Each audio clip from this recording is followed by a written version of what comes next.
Welcome back to WSAV News 3 today at 11. As 2025 draws to a close, our sights are set on the new year and what it may bring.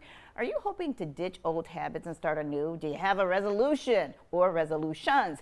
Pediatrician Dr. Yolanda Rivera-Caudill and wellness strategist and certified lifestyle medicine coach Chelsea Dye, they are co-founders of Purpose and Plants Lifestyle. They join us now to talk about resetting your habits and going from overwhelmed to aligned in this month's edition of Wellness Your Way. Thank you so much for being here today. Listen, this year as a whole has been overwhelming for so many people. So we just want to hit that restart button. But the question is, how do we do it? Because often we make resolutions and we end up not keeping those resolutions or meeting those goals and then getting depressed, and it's a big snowball effect. Absolutely. Well, on average, just to talk about the statistics, up to 88% of people make a resolution, and then by the end of January, they have fallen off the wagon. Yeah. And when you address resolutions more like habits, recreating a habit or creating a new habit, that's when you can really find success. So we are really exploring the idea of changing your mindset when it comes to resolutions and thinking about positive habits. So let's break down a habit a little bit. Okay. So, think about something that you might want to incorporate. So, like a healthier eating. But you notice that one of the challenges that you have is that you're constantly grabbing for sugar. And that cue of stress creates you to grab for sugar. So we're looking at the two cues, and the truth is that habit was created because our brain is protecting us, and our brain wants us to have the easy route. It's trying to give us the quick solution. So when we do that time and again, every time we have stress, we grab for the candy as opposed to creating a new kind of neural connection.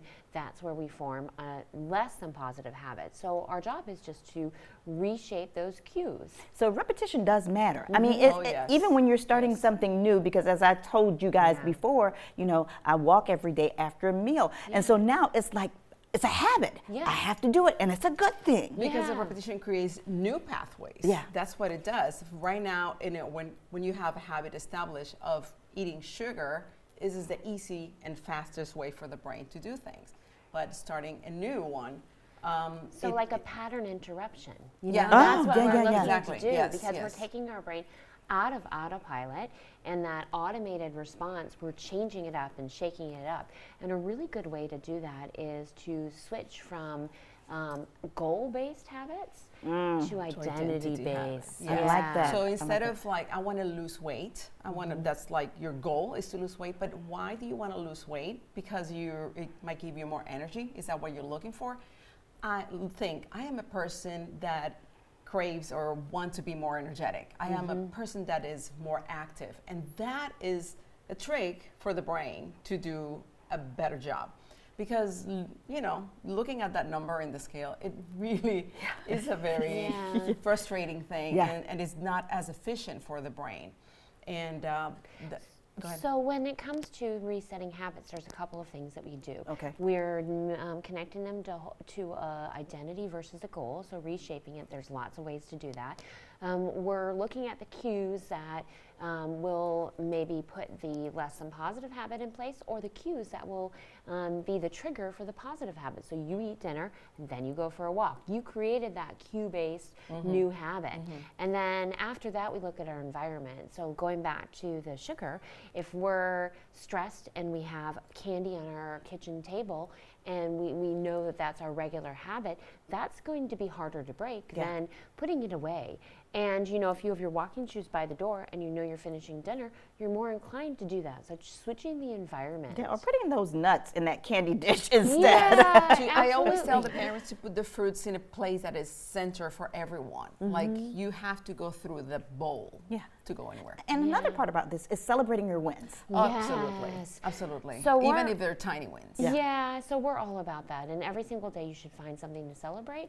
And when you make a couple of new goal identity-based habits, every time you to actually follow through, you can say cheers. Yes.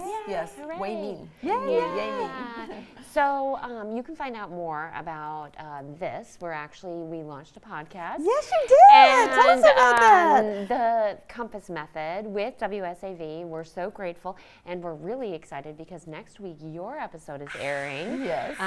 We're delighted. You'll have to follow us on social media for more about that. And then join us in January 13th for our academy. So we have a full breakdown of how to reshape habits, how to lead with purpose, have healthier diets and mindsets. And it's a 4-part workshop, and you can do it online or in person. And so just follow us on social media. I love that, and I love that it starts in January, so we start anew. Yes. Yes. Start everything You can fresh. start getting ideas now in December. Yes. To hit the ground running. Yes, but create your habit now, your new habit, right? Right, create it Yeah. right now. So if you missed any of the information during this segment, you can watch it again anytime on our website by visiting wsav.com/community corner. Stay with us. You're watching WSAV News 3 today at 11. Thank you so much, ladies, and happy holidays to you. Thank you.